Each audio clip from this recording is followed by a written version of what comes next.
should get going. Thanks. Okay.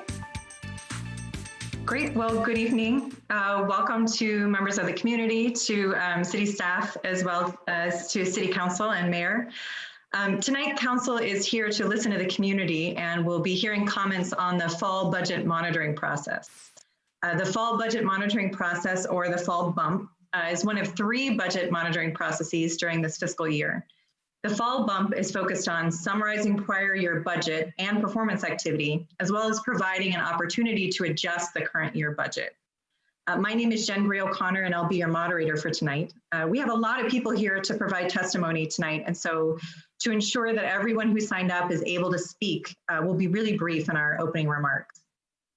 Just to give you an overview, we'll start our evening by reviewing the rules of conduct for this meeting, but then we'll hear from several speakers. First, we'll hear from the City of Portland Budget Director, Jessica Kennard, to help provide us some background as well as some context for the budget process. Then we'll hear from Office of Equity and Human Rights Director, Dr. Markeisha Smith, followed by remarks from the Office of Government Relations Director, Elizabeth Edwards. Then we'll hear some remarks from the mayor and move into our community testimony. Comment sign-up times were already arranged ahead of time. Following our community testimony, we'll have some opportunities for our city council members to make remarks. But please note that Commissioner Udaley was not able to attend this evening, but she does have some staff here in attendance to listen.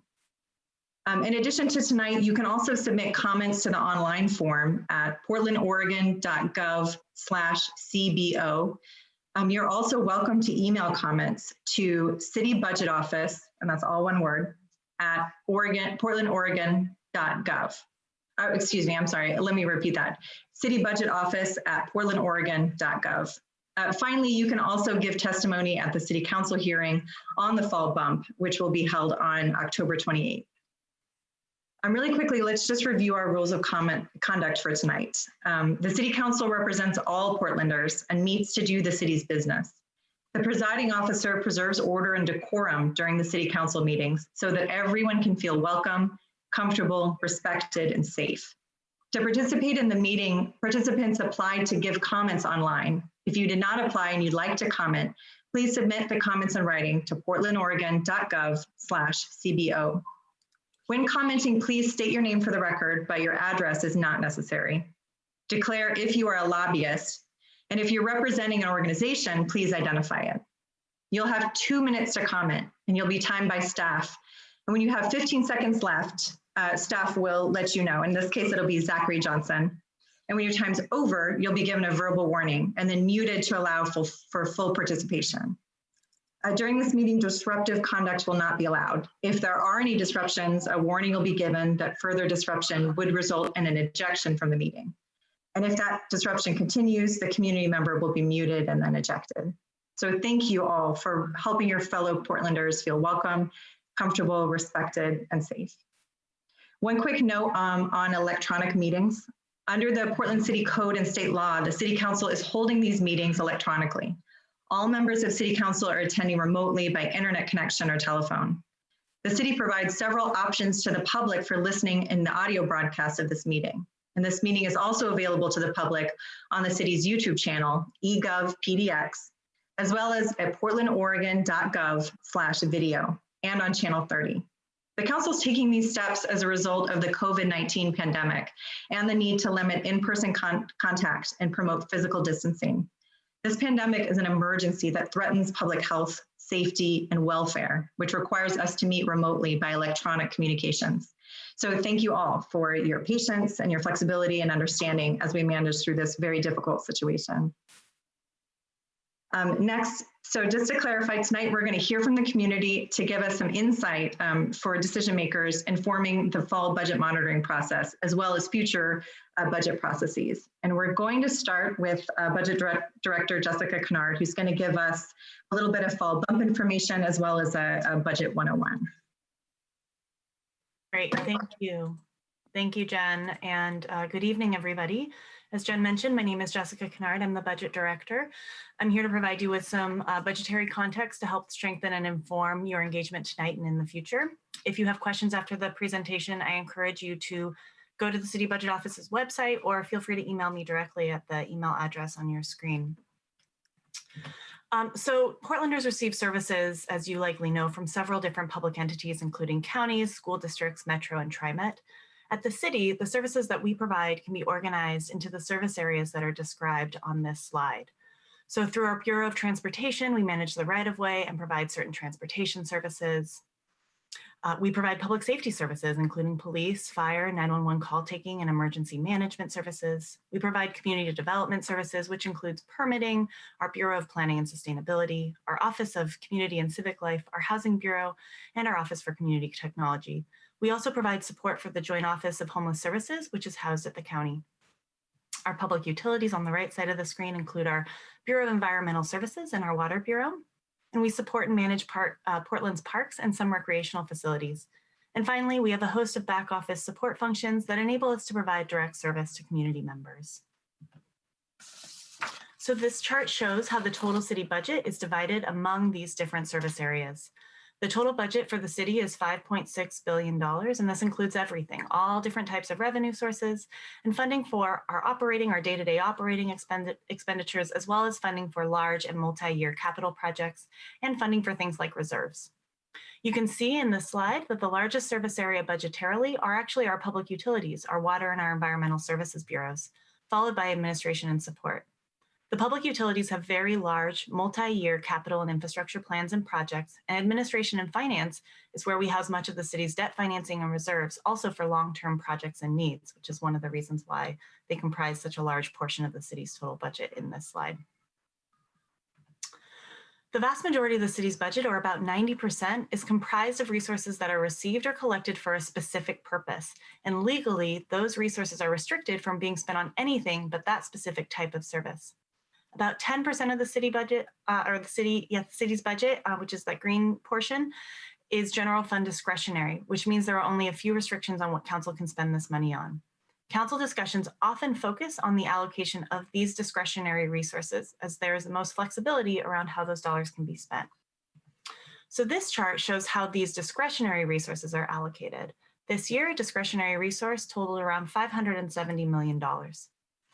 The majority of general fund discretionary dollars are used to support public safety services, including police, fire, and the 911 call taking system. There's been a lot of interest in seeing the police bureau's budget specifically, so I'll just say here that of that $335 million in that red section, about 200 of that 200 million is going towards the police bureau. Additionally, the city spends a notable portion of discretionary resources on parks and recreation and community development services such as homeless services and planning services. So we at the city operate on a fiscal year calendar that runs from July 1 to June 30th. Our primary budget process is the development and adoption of this annual budget, which takes place each spring. Most operational and budgetary decisions, including the allocation of ongoing resources, are made during this annual process.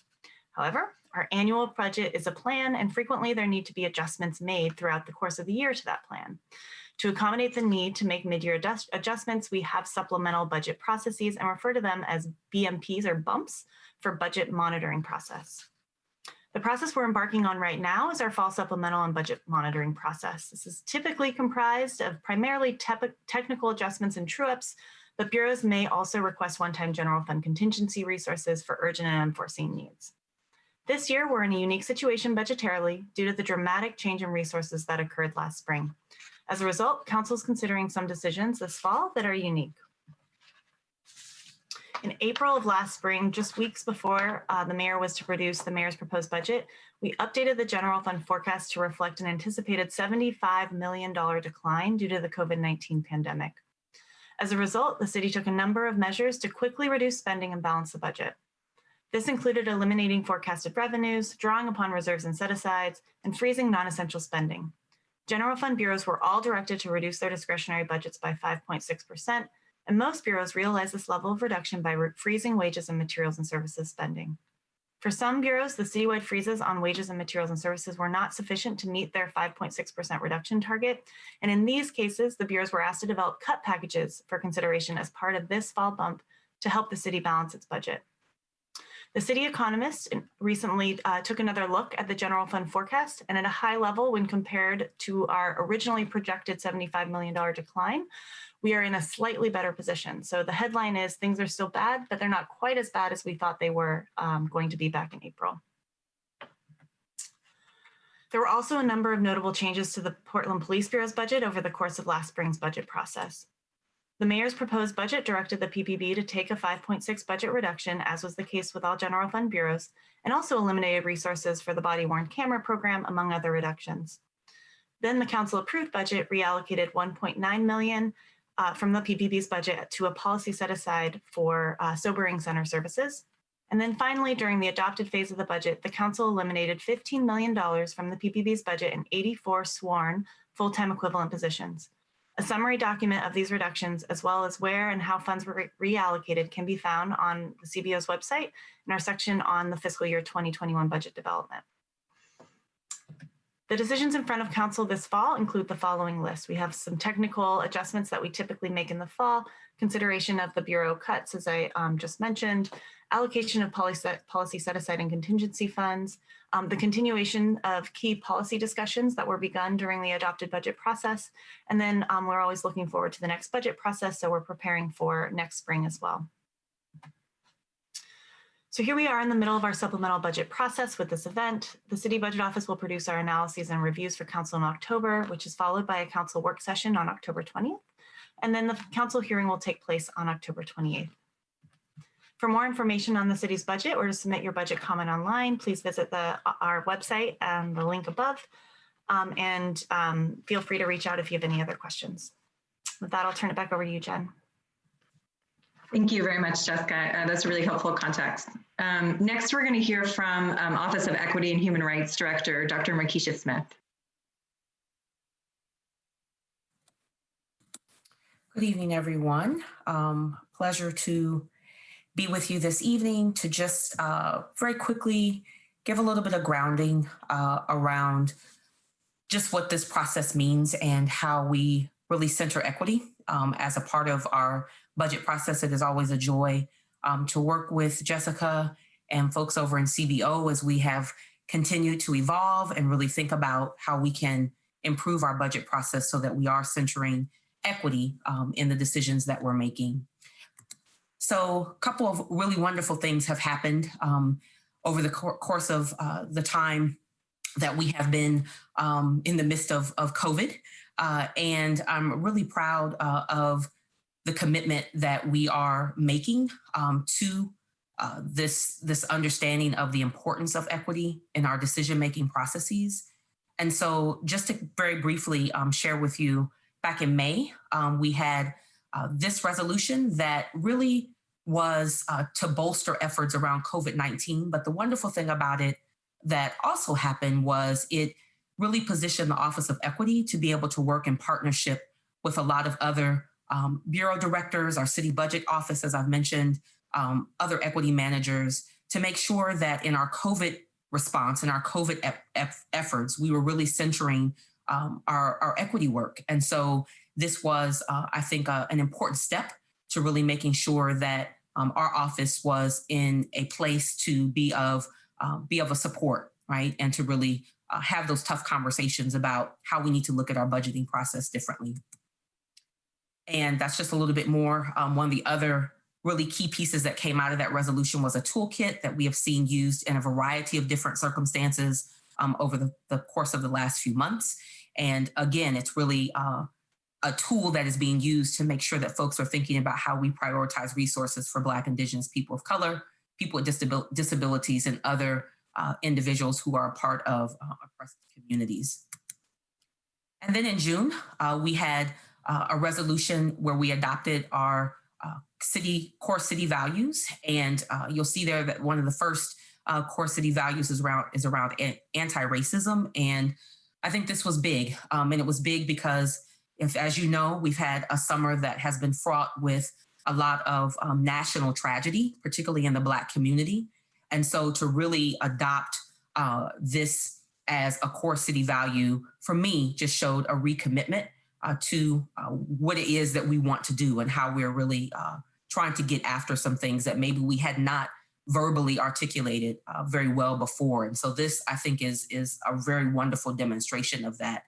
And so these city core values, recommendations, as I said, from partnership with a lot of bureaus, in this particular instance, the Bureau of Human Rights, really has helped to get us on the track to have those conversations about our city culture and our systems and our policies and our practices. And the budget, right, is a part of that, right? So really excited about this particular resolution. The other really wonderful thing, very quickly, is this also was the day that we adopted our Juneteenth resolution, and we are now recognizing Juneteenth as a holiday in the city. And so there was a very emotional response that day to a lot of things that were happening. And I just remember the moment with pride, and folks that were there, I think, could feel that energy. And so here, just again, reemphasizing what our core values are as we think about anti-racism, equity, transparency, communication, collaboration, and fiscal responsibility. And I think all of these have a place in our budget process, and the fall bump is no exception to that. And so we're really trying to live into these core values. So as I'm sort of thinking about it from my position as the director for our Office of Equity, one of the things I was really thinking about was what are sort of the key areas for funding, or the places where we need to be thinking about our resources. And for me, it's about what's sustainable, what's long-term. We can't continue to put Band-Aids on things and expect that to really fix the larger systemic issues that we have. And frankly, that's not enough to combat white supremacy. Just gonna put that out there. So we really have to have those things that are, the real change, right? And so for me, it's around, again, this prioritizing of Black, Indigenous, people of color, people with disabilities. We've been talking a lot about the intersectionality of the ways in which people identify.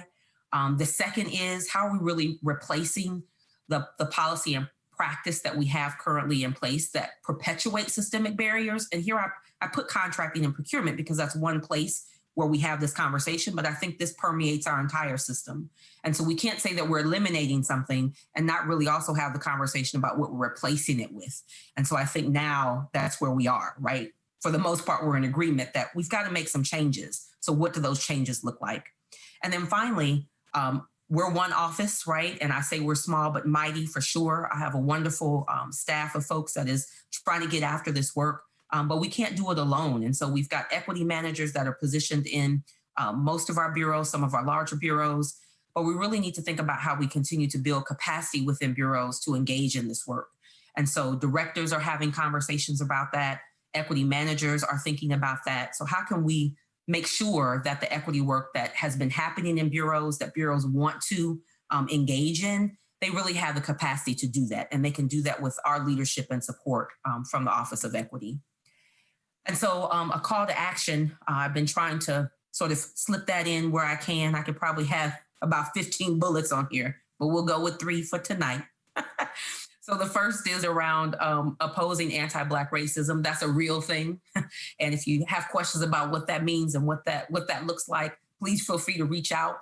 But we talk about, being an anti-racist organization, but there's also this piece about how we are being, trying to really attend to being against anti-Black racism. Like, we don't want to also not recognize that the experiences of our Black folks within our system at the City of Portland, in our communities, there's a lot of pain, right, and trauma that's happening. And so how are we really thinking about that? And how does that look even as we are having conversations about budget? And then we've got to challenge white supremacy policy and practice. I think that's a no-brainer. Well, maybe not, but we just got to get after that, right? I was have been a part of a couple of sessions with Western states where we're really kind of talking about white supremacy, white nationalism, the differences in those two. I recommend you get some education around it, right? And it really, I think, is going to shape the way that we do business moving forward. And finally, engage your elected leaders, and that's part of what forums like this are for. So really excited to hear from community today as you are thinking about what this looks like, in your spaces, right? In the places that you navigate every day. So just a little bit about some of the areas that we attend to in the Office of Equity. If you have questions or comments about anything, our website is there. I forgot to put my email on here, but it is my first name, a period, my last name, at portlandoregon.gov. And if there is anything that we can be of help to in the community, please don't hesitate to reach out. And I am here in solidarity as we try and move this work forward. So thank you for your time. And Jen, I guess I'm turning it back over to you. Yes? Yes, thank you very much, Dr. Smith, for centering equity in this conversation. Our last speaker we'll hear from before we hear from remarks from the mayor is Office of Governmental Relations Director, Elizabeth Edwards. Hi there, thank you so much. My name is Elizabeth Edwards. I am the Director of Government Relations for the City of Portland, and I'm just here to provide you with some quick grounding on what's happening budgetarily with the federal and state governments and how that does or could impact Portland. So I'm just going to talk through this. I'm not going to use slides. And I'm going to start with the federal government. So back when the pandemic began in March and April, we had a very, very active federal government. You had the National Disaster Declaration, which triggered FEMA funds, Families First Coronavirus Response Act, the CARES Act, which had the purpose of really responding to the crisis as opposed to like a recovery or stimulus package. And it had a lot of funding for state and local governments in addition to a lot of other provisions. So you had this really, really active federal government at the beginning of the pandemic, and then it sort of tapered off a little bit. We've seen some executive actions, but it's been a lot more quiet recently. And I use that term just specifically with regard to budget issues. There's been plenty going on at the federal level. I often get the question, will we see another package before the end of the year, something that will help fund more of our response work to COVID-19, that will kickstart us in an economic recovery? At this point, I would say it's really highly dubious. We're fully in the campaign season. We have a vacant Supreme Court seat. COVID-19 is ripping its way through leadership in Washington, D.C. All those things are going to take up all the time, attention, and energy through the end of the calendar year. A little bit of good news, the federal government did pass legislation to authorize its budget authority going forward, so we're not going to have a government shutdown before the election, but that will expire in mid-December. One other thing to note about the federal government that I think is really important in these conversations is that the federal government can deficit spend. So you'll hear folks talking about the national debt, which is currently around $26 trillion. That's because the federal government doesn't need to balance its budget at the end of the year, unlike a state or a local government, which is why it's so powerful when Congress can pass a bill that actually provides real dollars that can help cash-strapped state and local governments. So shifting to the state, Oregon received just shy of $1.4 billion from the CARES Act. And that went to direct assistance to Oregonians, business support, housing assistance, economic relief for Black Oregonians and businesses, support for undocumented Oregonians who are unable to access unemployment insurance and other benefits, and a lot more. And all of those funds expire at the end of the year. So that's been really, really powerful. And I think that's why you'll see a lot of effort and advocacy for the feds to act again, but again, probably not likely until next year. The picture at the state, at the last budget town hall I was at, we talked about the May revenue forecast, which said that we had a projected deficit of $1 billion for the current fiscal year and about $4.4 billion for the next biennium. Well, fast forward, we've now had the September forecast. This is the second one since the pandemic, and it was a little rosier. I appreciated Director Kennard's statements that it's still bad, but not quite as bad. The state had a similar experience. So we're actually now slated to have a positive ending balance for this biennium at the state. That's in part due to projections. It's also in part due to cuts and vetoes that have been made by the legislature and the governor.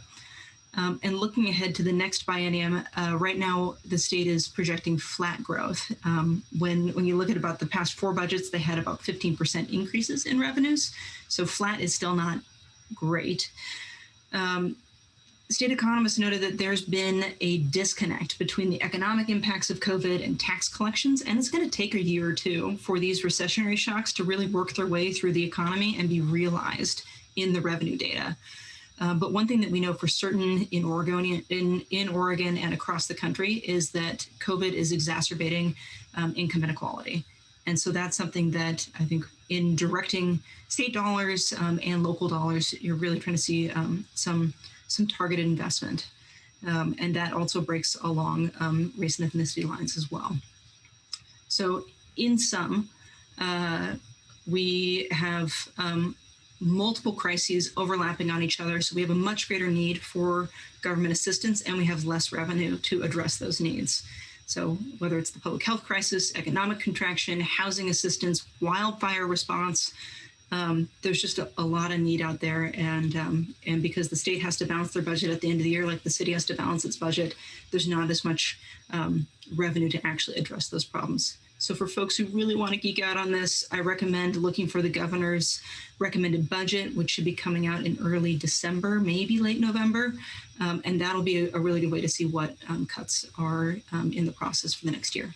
So thank you very much. Great, thank you very much, Elizabeth. Next, we'll head to Mayor Ted Wheeler for some remarks before opening up to community testimony.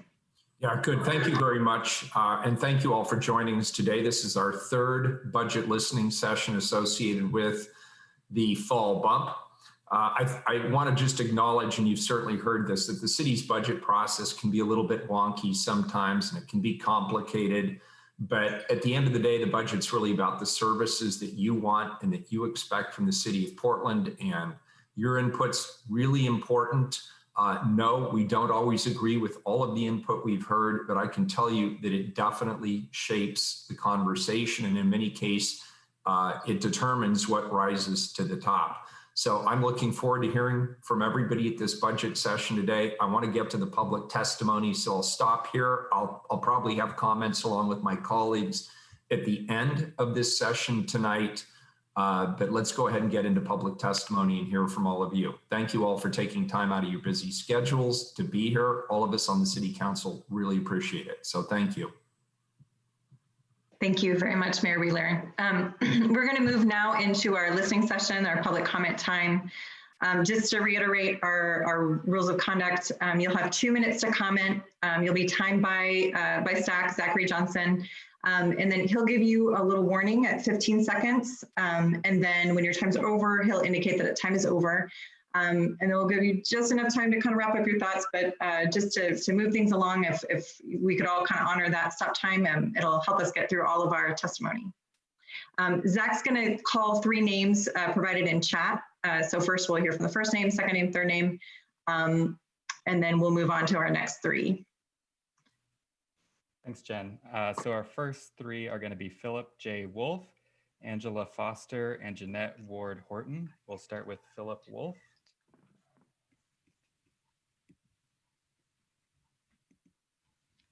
One moment. Okay. Hello, my name is Philip Wolf. Hello to everybody. Before I start, I want to add that I'd like to add additional minute to my testimony because it does take me a little bit more time with the interpretation to sort of look down at what I'm reading and to look up at the interpreter at the same time. So if it's okay, could I have an additional minute of accommodation, please? Yes.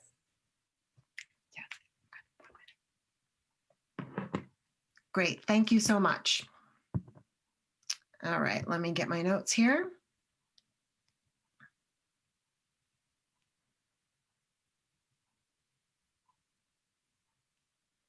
So this is to whom it may concern, everybody here in the room.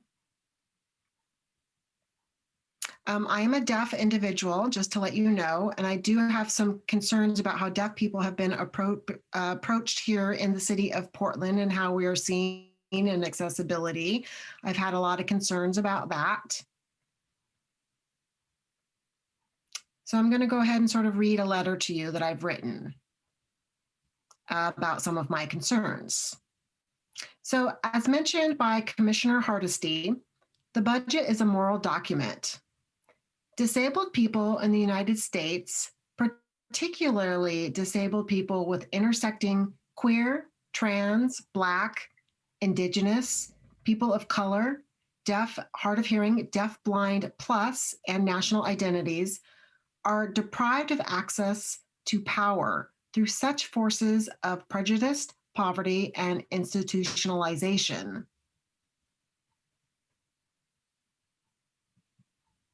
For this reason, we strongly recommend funding the following positions within the City of Portland. Disability Digital Inclusion Coordinator. This position will focus on making all the web and electronic communication from the City of Portland accessible for people with disabilities. This position would also open up the current position of disability equity engagement to full-time. Anecdotally, disabled city employees and community volunteers are often informally asked to give advice on digital accessibility. This position would help codify a person whose sole responsibility is to support the city government's commitment to the disabled community. The second position would be Civil Rights Investigator.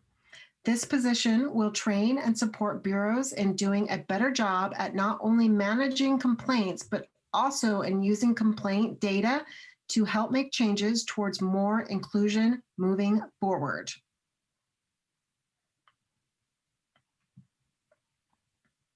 The third position would be Equity Data Analyst. This one would be much needed to use city data to demonstrate impacts and audit bureaus as a way to show how they're doing in regards to equity and civil rights and the ADA compliance. Both the Civil Rights Investigator and the Equity Data Analyst positions would give the city solid justification for continuing funding of a disabled community by truly measuring the impact of public funds. These positions could also help find evidence to create more equitable resource allocation for the disabled community members, specifically those with intersecting queer, trans, Black, Indigenous, people of color, deaf and hard of hearing, deaf blind, deaf plus, and other national identities. The other position would be AmeriCorps positions for the City Black Male Enhancement Program. This program aims to assist city leaders in their efforts to improve the life outcomes of Black men and boys and would implicitly improve quality of life for disabled people in Portland. We also advocate for this position not only because there are Black disabled men and boys who could directly benefit from the position, but also any efforts to dismantle white supremacy in city government is in the interest of disabled people. While many of us continue to feel the pain that Commissioner Fritz inflicted on our community when she dismantled the only disabled-led commission against the paid advice of consultants, as well as community resistance, this is an opportunity to create more places of disabled power and resistance within the city halls of power.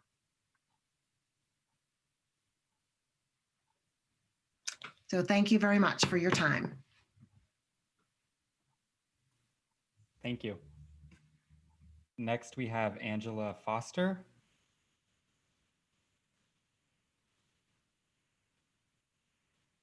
Angela?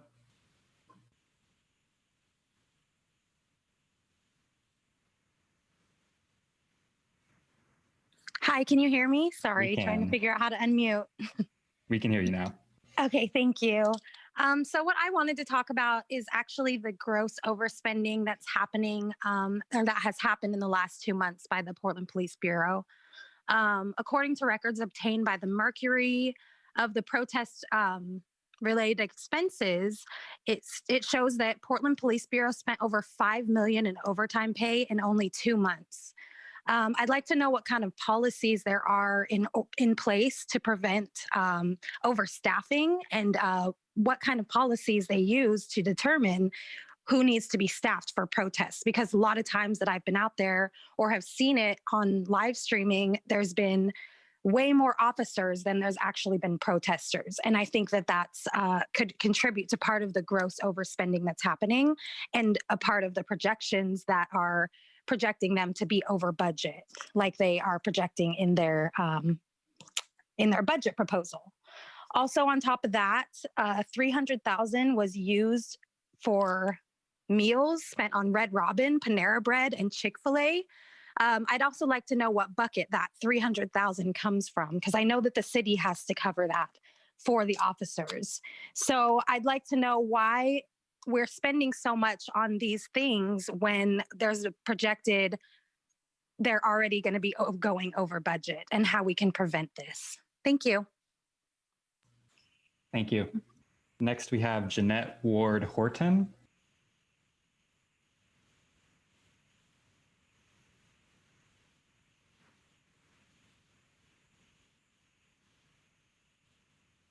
Jeanette?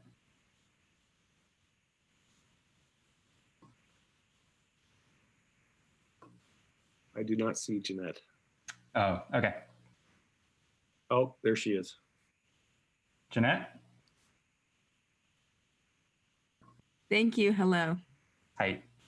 Hi, I'm Jeanette Ward Horton from New Leaf Project. New Leaf Project advocates for equity in cannabis and supports minority-owned cannabis businesses. Thank you for the time to talk about the budget. I want to know, how will cannabis taxes be allocated? And can you tell us that the majority of cannabis taxes will be used for repairing the harms of over-policing and cannabis criminalization in Black, Indigenous, and Latinx communities? In 2016, when voters agreed to a City of Portland cannabis tax, it was because taxes were to be invested into job training, economic opportunity and education, and small business support for, and I quote ballot measure 26180, the communities adversely affected when cannabis was illegal.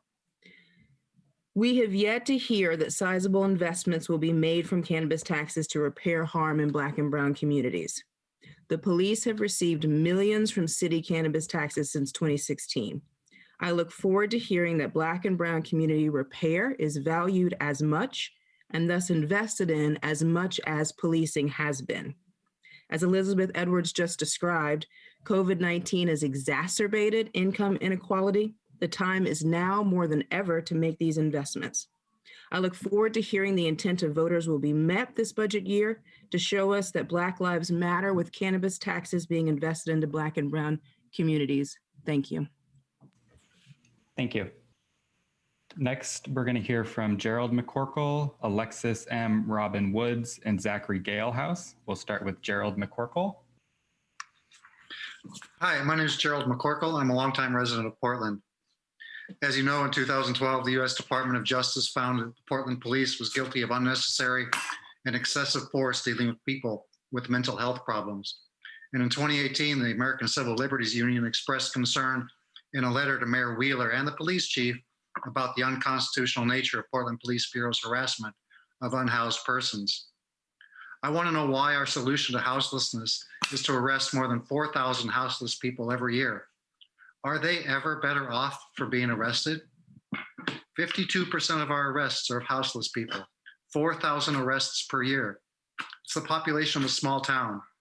That's not the total number of houseless persons in the city. It's just the ones who are victimized by what the ACLU calls unconstitutional policing. Consider the costs. Multnomah County's resources are expended in the jail instead of providing the helpful services that are needed. Our police officers are forced to deal with situations that they are not trained to deal with. No member of the PPB that I've talked to, and I've had a chance to talk to quite a few this summer, wants to be hassling homeless people. So let's change it up. Let's create systems that help at least some of our vulnerable neighbors. It's tempting to say that we should reduce the police budget by 52% and spend all of that money to provide housing, economic, and mental health services. But historically, many of those services have been the purview of Multnomah County. So let them spend the savings they will realize when we stop trying to house all of Portland's houseless persons in the Justice Center. Instead, let's take at least a significant portion of that 52% of the police budget, or even just the patrol budget, and use it to create a first responder crisis team outside of the police bureau. 15 seconds.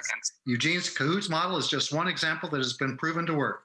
Whether it belongs to some other city bureau or as a city-county joint task force, let's create a system that actually protects and serves the people who need the protection the most. We need social workers, counselors, housing advocates, healthcare workers, and lots more. What we do not need is an armed invasion force that has been repeatedly found incapable of effectively handling the homeless crisis facing our city. In conclusion, since Memorial Day, my neighbors and I have been calling for bold and decisive action to end police brutality. Please, for the sake of my neighbors who are sleeping outside tonight, take this bold and decisive step. Stand up and commit to being part of the solution. Together, we can create a city where everyone is safe. safe in their homes, safe without a home, safe from harassment and unconstitutional abuses. A city where everyone has a chance to prosper, whether or not they have a home or a trust fund. Thank you. Thank you. Next, we have Alexis M. Robin Woods. Hi, my name is Alexis Robinson Woods, and I currently serve as the Program and Services Director at Bradley Ingalls. I wanted to give my input on the LGBTQIA policy analyst position that I believe needs to be funded. Yeah. From what I can tell, currently right now in the city of Portland, 5.5% of the population identifies as LGBTQIA. With a projected 103,000 people in the population, that's roughly 36,525 people.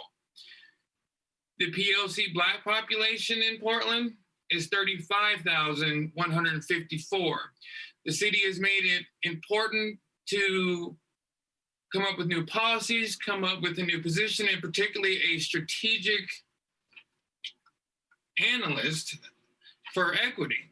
Well, that will cover part of it, but then there's the part regarding the LGBTQI community that gets underrepresented in various places. I think a position needs to be made where somebody like the folks that we represent, the 36,000 that are still remaining and not represented in policy and politics within the city, and I think that's necessary and it needs to be changed. Thank you. Thank you. Next, we have Zackary Galehouse.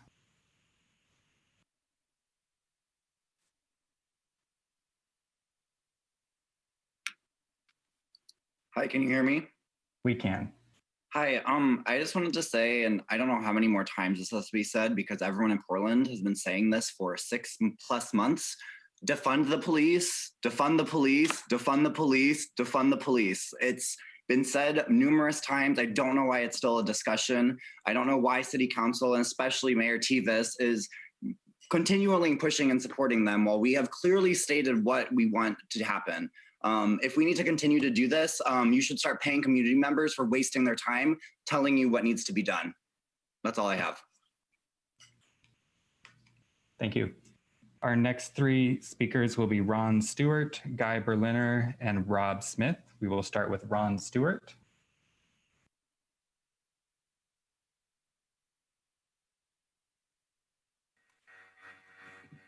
Thank you, Mayor Wheeler, Parks Commissioner Fritz, Commissioners Udaly, Hardesty, and Ryan. My name is Ron Stewart, and I'm grateful for this opportunity to provide this testimony to you tonight. I am the president of the Pioneer Courthouse Square's 29-member nonprofit volunteer board that has proudly worked in partnership with the City of Portland for more than 36 years. Today, and together, we support the day-to-day operations of our city's most visited public park, Pioneer Courthouse Square. In a typical year, the square welcomes more than 10 million diverse visitors. Our nonprofit manages the cleaning, trash removal, and recycling services required to keep this vital block of downtown clean and safe for each of those visitors. This includes daily graffiti removal and managing public safety and vandalism issues as most of downtown has increased dramatically in recent months. One of the most essential public services that our nonprofit manages on behalf of the city is the day-to-day operation of Portland's largest all-gender public restroom located within the interior space of the square. This highly trafficked 11-stall public restroom provides daily access to more than 25,000 users each month. The operation of this centrally located public restroom supports visitors, businesses, and residents in downtown and a significant number of our community's most vulnerable population. When the all-gender public restroom was proposed in 2014, the city committed to the concept that it could only operate with the city's funding of an attendant to protect the health and safety of its users. In the city's current fiscal year budget, the restroom with an attendant is underfunded by 31%, putting it in its full-time operation through June 2021 in jeopardy at the outset. But the arrival of COVID and the cost of this valuable public resource has increased with the addition of required PPE to use enhanced sanitation procedures and more frequent deep cleaning. Therefore, I respectfully request your support for an additional $87,000 to fully fund the attendant and the COVID protocols required to maintain the safe operation and public access of our all-gender restroom through the end of the fiscal year. Without securing the supplemental funding, it would need to close for 6 months. Such a closure would have an overwhelming adverse impact on the health and vitality of downtown. It's highly utilized and much needed. Your time has concluded. Is significant to the benefit of our downtown. Thank you very much for your time. Thank you. Next, we have Guy Berliner.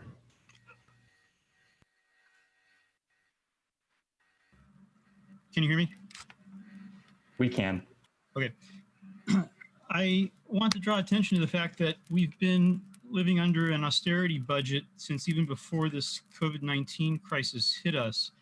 And I am curious to know whether folks on the council have looked at any models similar to Measure 26214 that's coming up for a vote next month.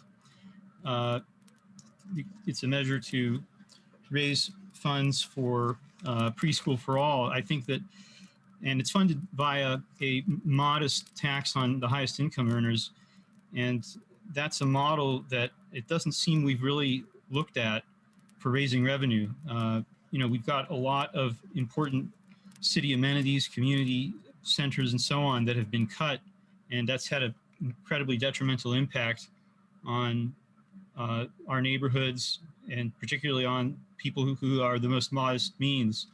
I think it's a really fundamental issue of equity, and it seems like it's been overlooked. So I'd like to urge the council to look at that. And I'm also curious to know whether people have looked at the potential of using payroll taxes to claw back any of the 2017 GOP tax scam, because we've also had a big shift of funds away from our communities as a result of basically double taxing, because the SALT, the state and local tax deductions have been capped. That's got to have a big impact on our local economies. It's essentially a big rate on all of the blue states. But if we had above the line, if we had above the line payroll taxes, my understanding is we could claw back all or most of that money. And I'm wondering if folks are looking at that. Thank you. Thank you. Next, we have Rob Smith.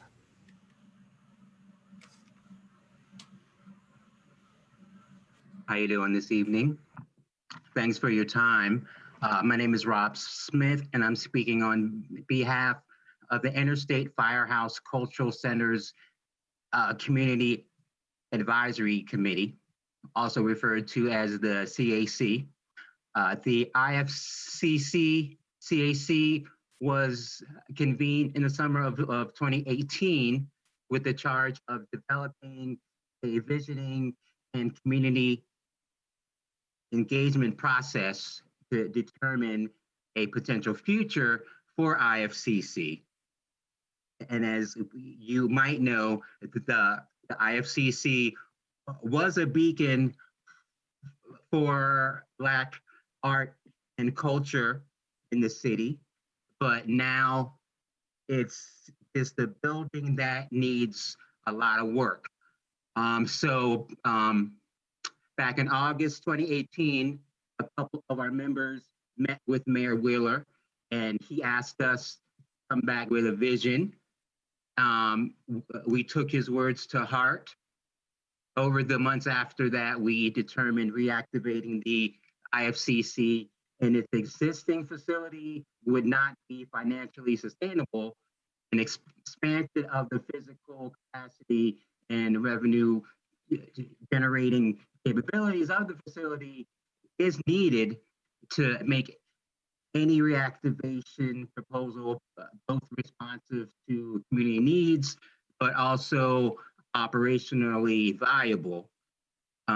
So as there is very little interdisciplinary art space in the city, we seek your support, and we seek a $250,000 bump funding request. Thank you. Thank you. Our next three speakers are going to be Layla Haynes, Meganhorst, and Sarah Oram. We'll start with Layla. Hello, my name is Layla Haynes, and I work for Portland African American Leadership Forum, and I'm testifying on behalf of my org as well as myself. So we are calling for an additional $35 million divestment from PPB's budget. We are echoing the defund call brought forth by organizations like Unite Oregon and PALF, meet at the beginning of the uprising for Black life. Our city has seen over 122 days of protest, and the PPB has consistently served the interests of property and eroded civil liberties. Protesters have been beaten, arrested, swept into unmarked cars, and tear gassed. Prisoners held in the Justice Center's jails, people in their homes, unhoused folks, and our ecosystems have all choked on the toxic fumes of tear gas. Meanwhile, white supremacists have continually converged on our streets, and the PPB has done nothing to curb their violence. Under this abuse, PPB's officers continue to mismanage their overtime, making 1.5 times their pay rate to terrorize and abuse protesters on a nightly basis. The reality is policing is not broken. Rather, these abuses occur because the system is inherently violent. We are beyond the point of asking good officers to simply leave the force. The force itself must be dissolved. We make this statement in the memory of all those who have been killed or victimized by police violence. We demand a further $35 million divestment and reinvestment into programs that bolster the physical, mental, emotional, and public safety needs of those in our community. Prioritizing those who face marginalization due to race, class, documentation status, gender, ability, and sexual orientation. Thank you. Thank you. Next, we have Meganhorst.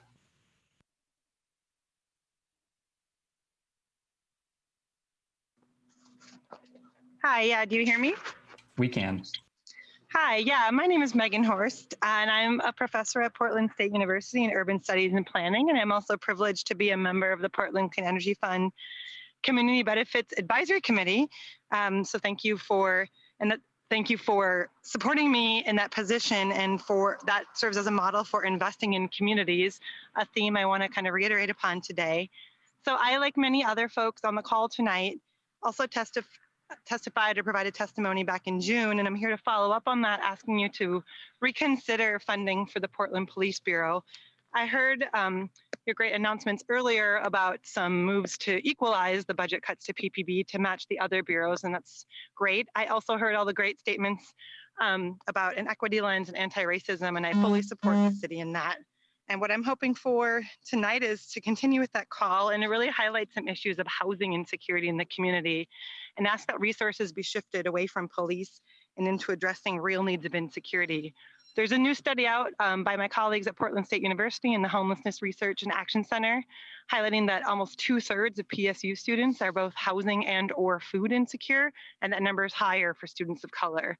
Another study by my colleague, Dr. Lisa Bates, points out that up to 2/3 of Oregon residents renters are not going to be able to pay back their rental income when the moratorium on paying rent comes due. And these are the real public safety issues that police are not equipped to address, and they don't have the resources. So I'm asking that the City Council consider shifting money away from police and into the resources that would take to address housing insecurity. And as some other folks on the call have mentioned, that's actually housing, that's funding housing, and it's funding 15 seconds to assist those folks who are currently houseless. So I appreciate the City Council hearing this testimony, and I appreciate their thoughtful application of anti-racism and equity work to the budget. Thanks so much for your time. Thank you. Next, we have Sarah Oram. Hi, my name is Sarah Oram, but I'm actually going to speak tonight for a young Black woman I know named Torian Swain, who was not able to make it. What we have witnessed over the past several months has reinforced the need for a drastic change, both in policy and how our elected officials choose to act. Most importantly, for the purpose of this meeting, the police budget needs a major overhaul. First and foremost, our money is being used to finance our own brutalization. Police response to protests shows a lack of training and restraint.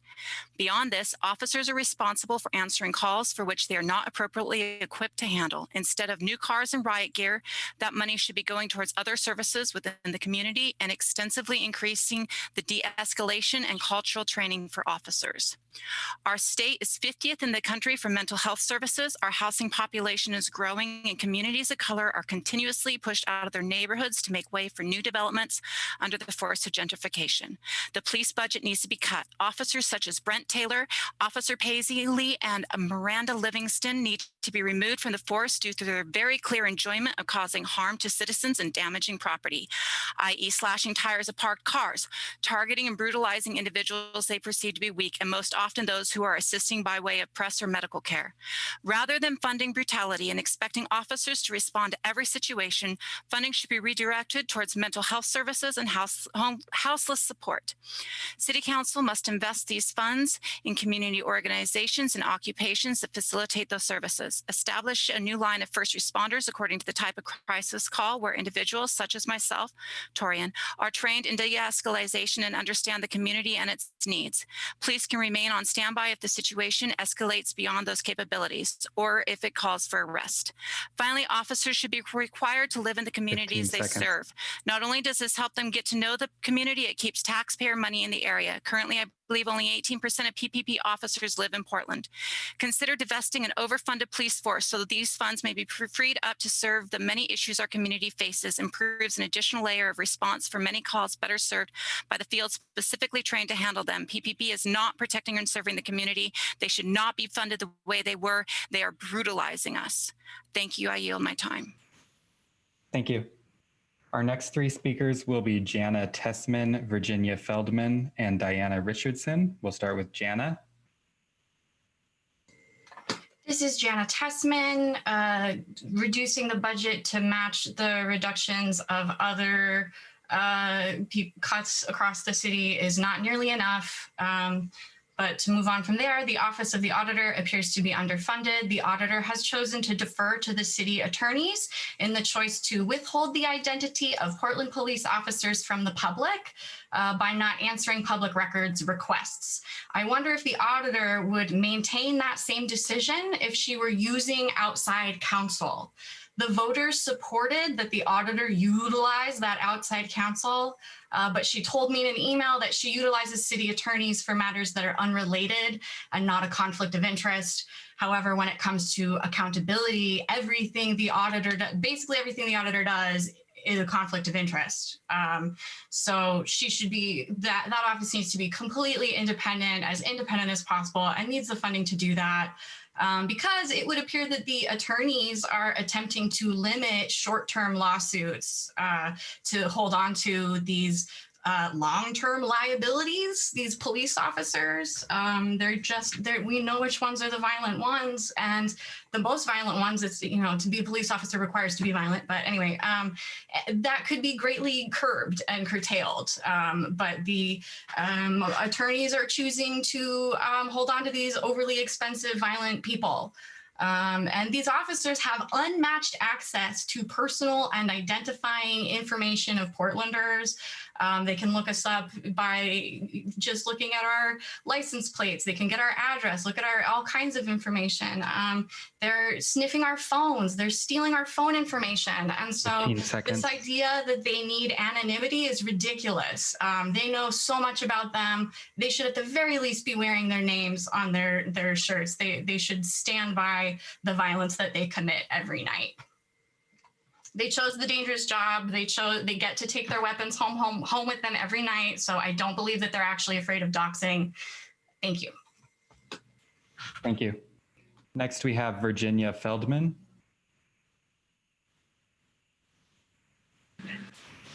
Hello, can you hear me? We can. Hello, my name is Virginia Feldman. I'm not a lobbyist. Mayor, council. As a legal observer, I've seen many recent troubling videos of policing, but the one I'll share is about a private video, which shows a schizophrenic man who had a psychotic break and started acting suicidal.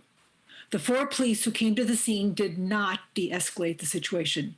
I'm a physician. I know if I'm in a situation way above my skills, I'm very tense and likely do the wrong thing, as did these poor, misplaced police who shout at this man brandishing a knife to his own neck in his own backyard, not a risk to anyone anywhere in the neighborhood. If you don't obey all our instructions, we will have to use force. They then pointed guns at him. At that, the man started yelling repeatedly, "Please don't shoot me. Don't send your dogs on me. Please don't shoot me." After an hour of this failed dialogue, the man slashed at his neck, put the knife down far away from him, and fell down bleeding. The police handcuffed him. 40 minutes later, he was carried to an ambulance, leaving a huge pool of blood, and we neighbors who didn't know if he survived. Even though I've had a lot of psych training, it would take years more training for me to handle such mental health crises. How can we expect our police to handle them? It's unfair to even ask our police to direct such interventions, even with more training. Let our city buy fewer guns, less military training, and invest money saved in crisis, health, and social work interventionists, i.e. Portland Street Response, and invest in programs to empower rather than criminalize Black, Indigenous, mentally ill, and poor Portland citizens. May this story convince you returning to previous allocations of police funds will not solve the problem 15 seconds. of ensuring community safety. Thank you. Thank you. Next, we have Diana Richardson.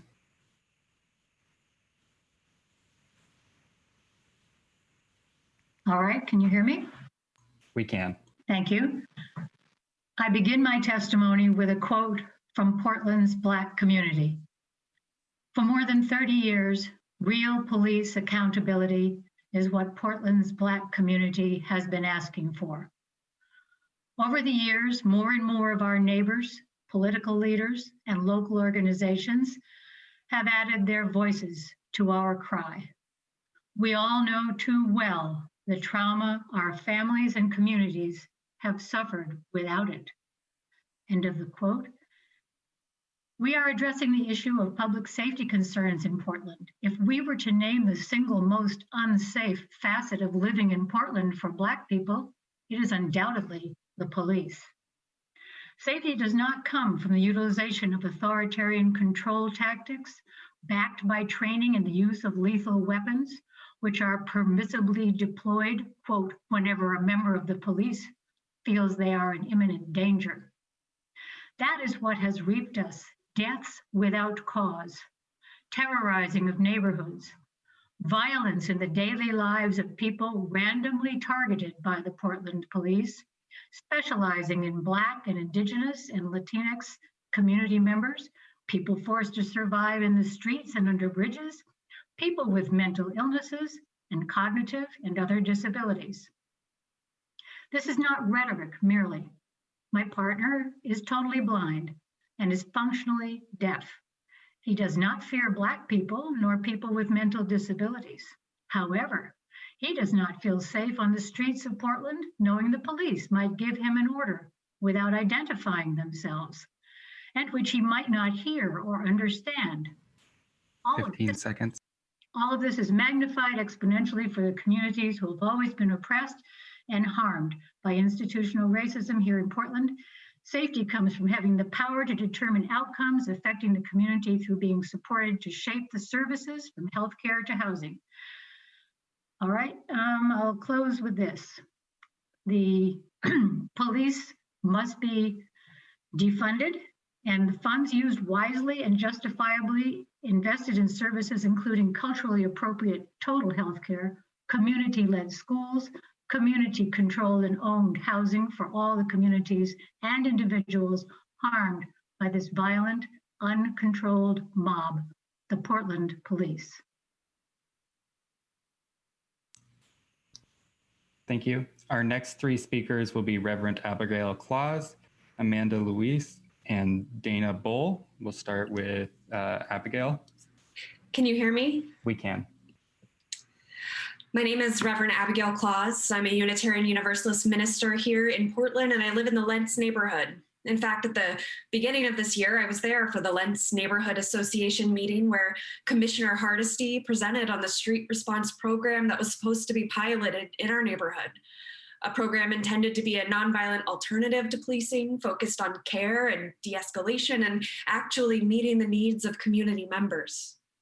And yet here we are, that program still delayed. And in the meantime, we've seen even more acts of police brutality here in Portland, officers acting with impunity against our people, your people, tear gas, munitions, brute force. If we're here to talk public safety, the Portland Police Bureau has not made these streets feel safe.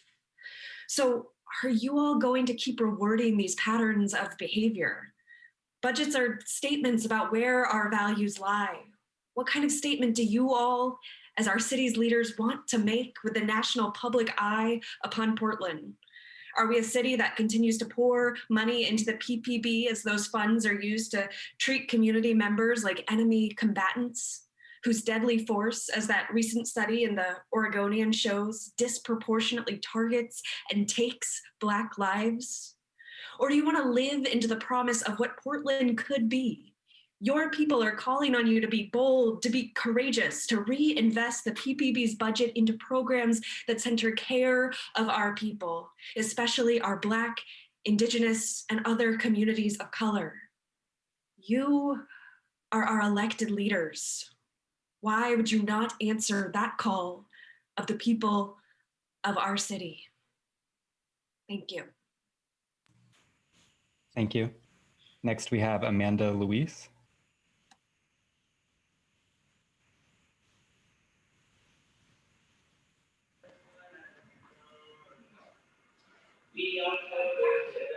Amanda?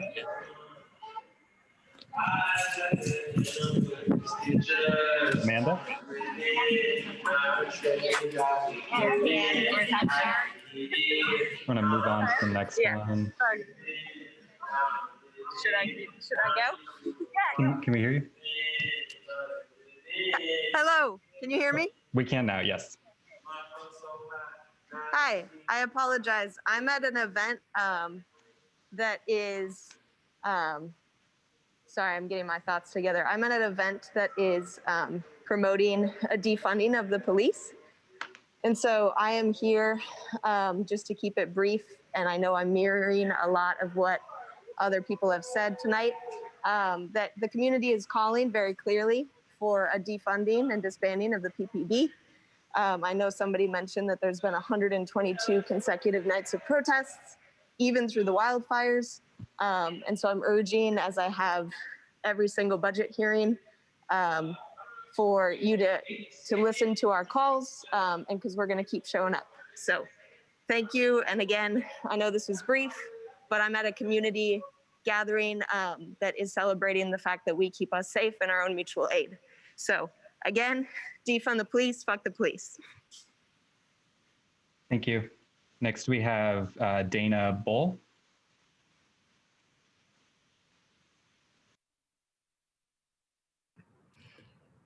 Hi, I'm Dana Buell. I serve as Director of Social Justice at First Unitarian Church, and I'm on the steering committee of Portland United Against Hate. I ask for definitive action from City Council to cut more dollars from policing and reallocate to BIPOC community programs and reparations. I support the efforts of PALF, Unite Oregon, and Care Not Cops in these efforts. These groups are led by people who know far more intimately than I do the daily impact of racist, ableist, and classist policing. I urge the city to adopt a participatory budgeting model that at every stage of this budgetary process centers people most impacted by racist, specifically anti-Black, policing and public policies. I do not want my tax dollars going to munitions, tear gas, and overtime pay to brutally control protests. I do not want my tax dollars going to specialty units such as the CERT and GVRT that increase the over-policing, targeting, and violence against Black and Brown community members.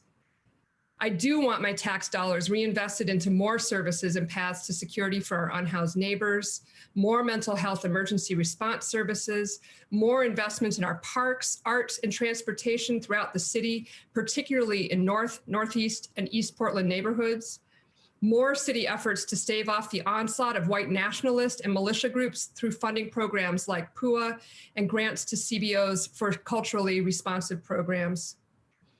Finally, I support EDPA 2 in efforts to insert descendants and survivors into current efforts to address the egregious and ongoing harm inflicted upon the majority Black families of Central Albina. The City of Portland should fulfill the 50-year cooperative agreement to compensate families for financial loss and damage. Families were forcibly removed from their homes and businesses by the Emmanuel Hospital Expansion Project. 15 seconds. In order to authentically address our racist history, the city must make good on this broken contract now. Thank you. And I want to end by saying their names: Aaron Campbell, Kendra James, Keaton Otis, Quanice Hayes, Patrick Kimmons, Andre Gladden. Thank you very much. Thank you. Our next three comments are going to come from Diana White, Robert Brown, and Ashley Schofield. We'll start with Diana White. Thank you.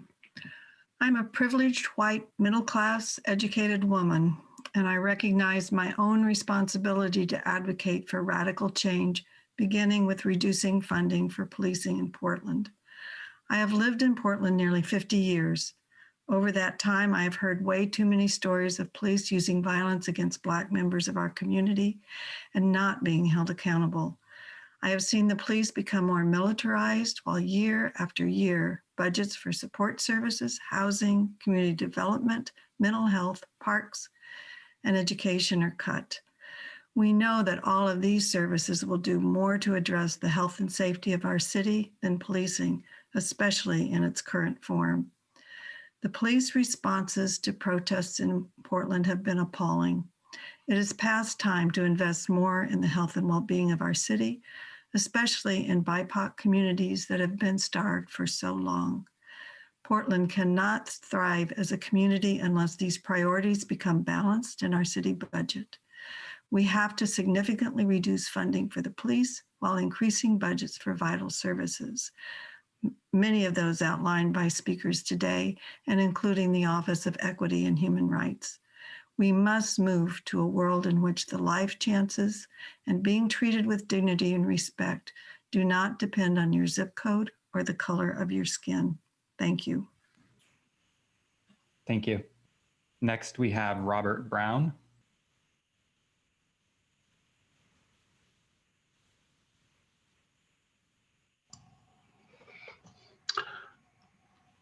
Hello, my name is Robert Brown and I'm a Portland resident, and I appreciate the opportunity to speak with you today about Portland Police Bureau budget priorities.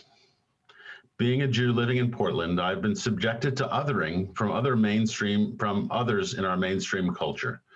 From scheduling meetings on Shabbat to not respecting our Jewish holidays, it has been obvious to me that I am different and my sense of self is not respected.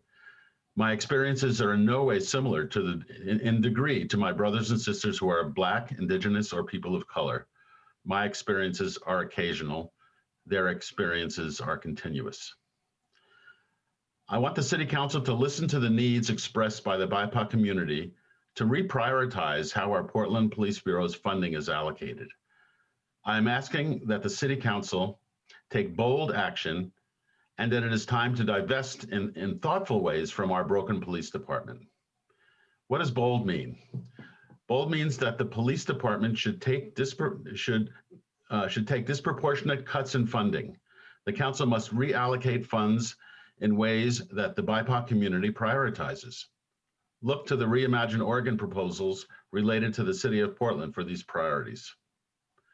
Bold means that the police officers must not be rewarded with overtime pay for their work to control demonstrations, since the main cause of these demonstrations is the culture of control that they are perpetuating. Bold means that the police should not be above the law. There must be appropriate consequences for lawless violence. One such consequence must be the reprioritization of the Portland police funding away from activities of control and violence 15 seconds. Towards activities that support the needs of the community. Thank you for your time. Please be bold when it comes to Police Bureau budgetary priorities. Thank you. Next, we have Ashley Schofield.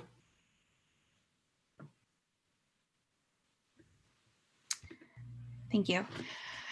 Thank you to the council and the committee for this time, and thank you to all of my fellow Portland neighbors who have spoken up tonight. It has made me feel more courageous and hopeful that we all want the same kind of Portland. I too testify today with concern of how much we spend on the police bureau in this city. I also testify to you today as an active protester against police brutality. Each night we have marched and demanded that the Portland Police Bureau be defunded so that we can invest more funds directly into our community. The people of this city have continued to show up in direct action protests and daytime family-friendly rallies, mutual aid efforts, at the polls, budget meetings and reviews, and we will show up in November to vote out the people who want to continue the status quo of law and order public safety, because this is our city and we want more. We've all heard it before, that budgets are a moral document. That means the public budgets are living, breathing reflections of community values. So our duty as citizens is to ensure that budgets are not only functional, but are also executed as moral documents. What we want out of our budget is a steep disinvestment and eventual dismantling of the Portland police system as we know, and an investment into the flourishing mutual aid and genuine community outreach programs already in place in this city. We are not afraid to live without the police because we are taking care of each other, more so than any police officer can claim to do. We need to nourish our city with better justice systems and reparations. It will be then that our city can really start to heal and find solutions to our drug, houseless, and mental health problems. I implore this City Council today to listen to its citizens who have showed up each and every day to demand the new system of public safety.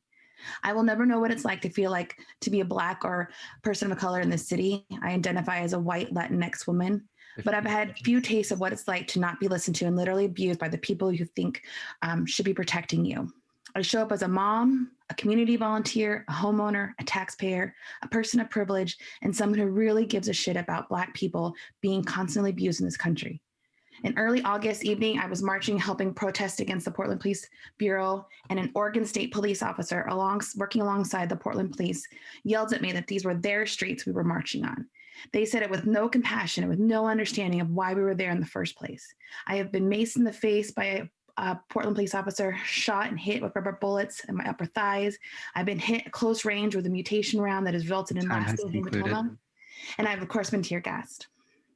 But being told that these were not my streets was the most hurtful, and it has radicalized me. And we will ask for defunding of the PBB, but we will also eventually be demanding the abolishment of them. I echo what a community leader has once told us at protests, that we will not stop until the people in our Black community can feel justice in their bones. We will not go away. We will see you. Please do your job and listen to what the people of this call have told you tonight. Thank you for your time. Thank you. Our next three comments will come from Anna Swanson, Jordan Barbeau, and Olivia H. We'll start with Anna Swanson. Hello, this is Anna Swanson. I'm speaking tonight representing Care Not Cops, and you might hear the sound of music in the background. I'm at Night Out for Safety and Liberation, which is an amazing event put on by grassroots Black-led, youth-led organizations in the city of Portland who are doing the real world work to make this city safe and make it a space where Black people and youth can really thrive. I have to say that I am frankly just disappointed that I have to give testimony again. I gave testimony twice in June, and I'm here again because you didn't meet our demands. We're demanding at least another $35 million cut from the Portland Police Bureau to add on to the $15 million cut, which we see as a win, but a win that must be defended. The elimination of specialty units is only the first step towards the eventual disbanding of the Portland Police Bureau, which we know is what is necessary in order to create real safety and build up community care in the city of Portland. $15 million is not enough. We're demanding $50 million total from this year's budget and $50 million every year after that until there is no more Portland Police Bureau. Thank you. I cede my time. Thank you. Exactly. Next, we have Jordan Barbeau.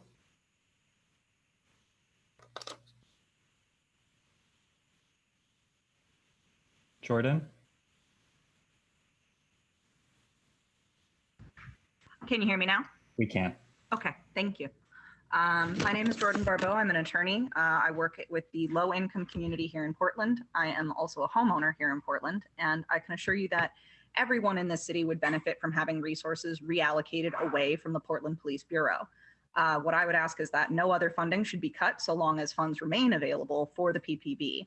Their discretionary budget should be cut completely, which would be a good step toward downsizing in advance of further reductions in the next fiscal year. I really appreciated hearing from Dr. Smith earlier this evening. I do value her work greatly. She said that she believes that we're all in agreement that things need to change. I wish I could say that I had that same faith in many of the decision makers that are involved. The Portland Police Bureau has choices in how they allocate their own budget, and they have not taken responsible steps.